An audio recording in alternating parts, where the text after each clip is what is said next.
دو چیزیں ہیں جن کی میں ہمیں عرض کرتا رہتا ہوں. اللہ تبارک و تعالیٰ اپنے رحمت سے مجھے بھی آپ کو بھی عمل کی توفیق عطا فرمائے. ایک کثرت شکر اور ایک کثرت دعا. شکر کی کثرت، ہوا کا جھونکا چلا اچھا لگا، اللہم لک الحمد لک الشکر، الحمدللہ. گھر میں داخل ہوئے، لوگوں کو اچھی طرح صحت مند پایا، خوش خرم پایا، اللہم لک الحمد لک.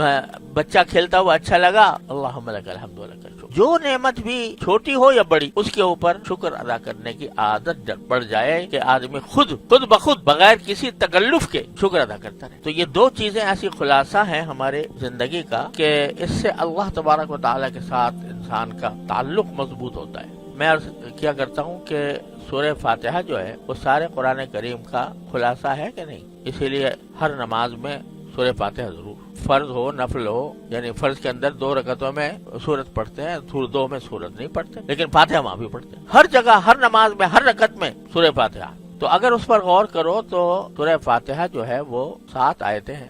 اس کی پہلی 3 آیتیں اگر دیکھو، الحمدللہ رب العالمین الرحمن الرحیم مالک یوم الدین.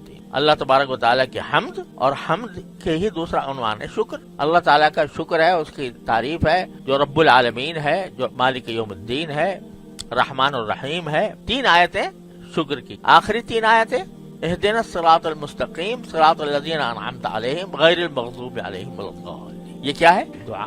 اور بیچ میں ایک جملہ فرما دیا، ایاک نعبد و ایاک نستعین. ہم آپ ہی کی عبادت کرتے ہیں، آپ ہی سے مدد مانگتے ہیں. تو اس سے پتہ چلا کہ یہ جو بار بار فاتحہ پڑھوائی جا رہی ہے، ہر رکعت میں پڑھوائی جا رہی ہے، ہر نماز میں پڑھوائی جا رہی ہے، تو وہ در حقیقت ان 2 عظیم صفات کو ہمارے دلوں میں بٹھانے کا مقصد ہے کہ یہ بیٹھ جائیں ان کے دل میں، شکر اور دعا. جو نعمت حاصل ہے اس پر شکر، جو حاصل نہیں ہے کرنا چاہتے ہیں اس کے لیے دعا. 2 ہی چیزیں ہیں انسان کے پاس. جو حاصل ہے وہ نعمت ہے، اور اندیشہ ہے کہ نکل نہ جائے تو دعا کرو. تو کیا ہے کہ لئن شکرتم لازیدنکم، اور دوں گا اگر شکر کرتے رہے، اور لئن کفرتم، اور اگر ناشکری کرو گے، ان عذابی لشدید، تو میرا عذاب بڑا سخت. تو اس لیے ہر وقت یہ دیکھنا چاہیے کہ کیا نعمت مجھے ملی.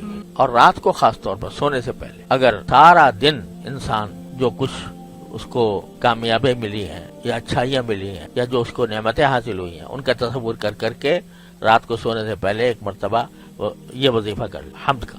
اور یہ وظیفہ کر لے کہ یا اللہ جو آئندہ دن آ رہا ہے وہ میرا خیر عافیت سے گزر جائے اور تمام نعمتوں کے ساتھ گزر جائے. یا جب صبح کو کر لے نماز فجر کے بعد سب سے پہلے. تو اللہ تبارک و تعالیٰ کے ساتھ اس طرح صبح شام جب تعلق قائم ہوگا تو انشاءاللہ دن جو گزرے گا وہ اللہ تعالیٰ کے شکر میں گزرے گا، اللہ تبارک و تعالیٰ کی نعمتوں میں گزرے گا. انسان کا حال یہ ہے، ہم انسان کا کیا، ہم سبھی اس میں مبتلا ہیں کہ اگر کبھی ذرا سی کہیں کوئی کسر رہ گئی تو اس کو لے بیٹھے اور اس کا دکھڑا بیان کرنا شروع کر دیا. عین اس وقت میں بھی جبکہ انسان کو کوئی تکلیف ہے، عین اس وقت میں بھی لاکھوں نعمتیں انسان کو حاصل ہوتی، ان کی طرف دھیان نہیں جاتا. اور دھیان بس وہ ہماری ایک عزیزہ ہیں، تو وہ میرے والد ماجد رحمۃ اللہ علیہ کے پاس بوڑھی ہو گئی تھی، تو دانت وانت بہت جھڑ رہے تھے، نکل رہے تھے. تو ایک مرتبہ والد صاحب کے پاس آئی تو کہنے لگی کہ ابا جی یہ جو ہے دانت بھی عجیب چیز ہے، آتے ہوئے بھی تکلیف دیتے ہیں، جاتے ہوئے بھی تکلیف دیتے ہیں.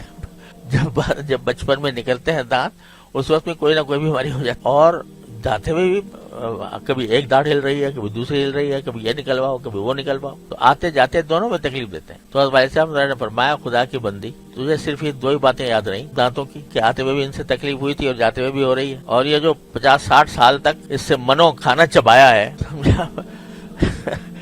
منو ٹنو کھانا چبا گیا اس کے ذریعے، وہ یاد نہیں رہا، اور بس اوپر کی شروع کی بات یاد رہ گئی اور آخر کی بات یاد رہ گئی. تو یہ ہمارا یہ حال ہے کہ جو ذرا سی کہیں کوئی تکلیف ہو جائے وہ اس کو لے بیٹھے، اور جو اسی وقت میں تو نعمتیں اللہ نے دی ہوئی ہیں. ارے آنکھ دی بھی ہے تمہیں کان دیے ہوئے ہیں، تو تمہاری بصارت ٹھیک ہے، تمہاری سماعت ٹھیک ہے، تمہارے ہاتھ چل رہے ہیں، تمہارے پاؤں چل رہے ہیں، ان کو تو دیکھو. ایک بیماری ہے تو کم از کم اپنے اللہ سے ہم اتنا تعلق تو قائم کر لیں کہ جب کوئی ستائے یا کوئی تکلیف ہو تو بے ساختہ ہماری زبان پر اللہ تبارک و تعالیٰ سے رجوع کرنے کا داعیہ پیدا ہو. سوشل میڈیا پر سب سے قدیم اور سب سے ریلائبل برانڈ درسقرآن.com